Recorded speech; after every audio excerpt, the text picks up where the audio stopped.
आज हम बात करेंगे ऐसी कौन सी गलतियां करते हैं साधक जिनकी वजह से आई हुई शक्तियां जो उन्हें महसूस होती हैं वो एकदम से वापस चली जाती हैं या फिर वो शक्तियां आते आते खुद ही वापस घूम जाती हैं। तो ऐसी कौन सी गलतियां होती हैं, आइए बात करते हैं। सबसे पहला कारण है अहंकार का विकास होना। बहुत बार देखा गया है कि जो साधक दिव्य शक्तियां प्राप्त करते हैं उनमें अहंकार उत्पन्न हो जाता है। जब ये अहंकार उत्पन्न हो जाता है तो उनके अंदर की विनम्रता समाप्त हो जाती है, जिसके कारण साधक को मिली हुई दिव्य शक्तियां वापस चली जाती हैं या फिर जो साधक बस उस मुहाने पे होता है कि उसकी दिव्य शक्तियां मिलने वाली हैं, वो दिव्य शक्तियों से वंचित रह जाता है। बहुत बार देखा गया है ये अहंकार साधक को ले डूबता है, उसकी सारी की सारी मेहनत को पानी में फेर देता है। इसलिए अहंकार से दूर रहिए और अपने आप को सहज और विनम्र रखिए। दूसरा कारण है साधना में सतता की कमी। दिव्य शक्तियों की प्राप्ति के लिए या फिर उन्हें अपने साथ स्थायी रूप से बनाए रखने के लिए नियमित रूप से साधना की आवश्यकता होती है। यदि साधक अपनी साधना में नियमितता नहीं बनाए रखता, सतता नहीं बनाए रखता,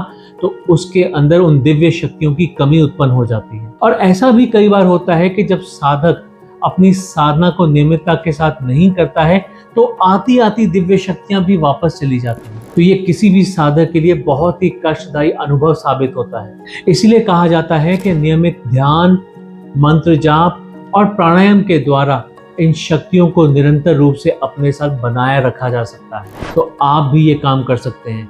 सतता के साथ, नियमितता के साथ साधना करते रहें और ये शक्तियां आपके साथ बनी रहेंगी, या फिर अगर आप इन्हें पाने वाले हैं तो ये शक्तियां आप तक जरूर पहुंचेंगी। तीसरा पॉइंट आ जाता है संयम का अभाव। दिव्य शक्तियां हमेशा संयम से किए जाने वाले ध्यान की मांग करती हैं। यदि साधक अपने विचारों पर, कर्मों पर और इंद्रियों पर संयम नहीं रख पाता तो ये दिव्य शक्तियां वापस चली जाती हैं या फिर वो पाते पाते उनसे वंचित रह जाता है। यहाँ पर संयम से ये भी समझने वाली बात है कि संयम का मतलब केवल शारीरिक संयम नहीं है, बल्कि इसका मतलब मानसिक और भावनात्मक संयम भी है। संयमित जीवन शैली से ही आत्मिक शक्तियों को स्थायी रूप से अपने साथ रखा जा सकता है। अगला पॉइंट आ जाता है लालच और लोभ। देखिए यहाँ पर यह भी बात समझने वाली है कि दिव्य शक्तियों का उपयोग केवल परमार्थ और सेवा के लिए ही किया जाना चाहिए। यदि साधक इनका उपयोग अपनी स्वार्थी उपयोगों के लिए करने लगता है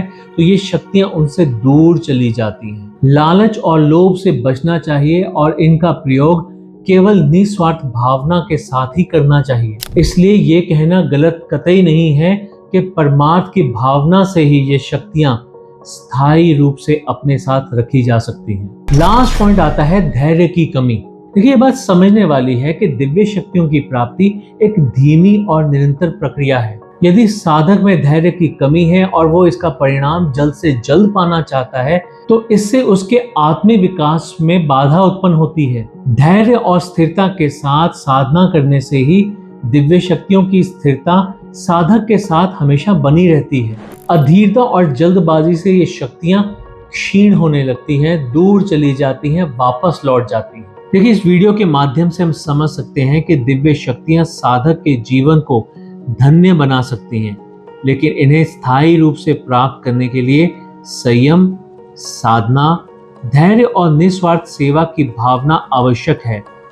इन 5 गलतियों से बचकर ही साधक अपने आत्मिक विकास की राह पर निरंतर आगे बढ़ सकता है और दिव्य शक्तियों को अपने जीवन का स्थायी हिस्सा बना सकता है। आत्मिक पथ पर चलते हुए सही मार्गदर्शन और नियमों का पालन करें, जिससे आपकी साधना सफल हो और आप दिव्य शक्तियों की कृपा पा सकें। तो मैं उम्मीद करता हूं कि आप इस वीडियो के माध्यम से समझ पाए होंगे कि हम क्या क्या गलतियां करते हैं जिनकी वजह से ये दिव्य शक्तियां या तो आते आते वापस चली जाती हैं या फिर उनका अनुभव करने के बावजूद भी एक साधक उसे खो देता है। अगर आपको आज का हमारा ये वीडियो पसंद आया हो तो इसे लाइक और शेयर जरूर करें, और अगर आप हमारे चैनल पर नए हैं तो प्लीज हमारे चैनल को सब्सक्राइब जरूर करें। इसके अलावा आप हमारे इंस्टाग्राम पेज को भी फॉलो जरूर करें। So thank you very much for going through this video. Stay happy, stay blessed, safe, have a nice day, take care, bye.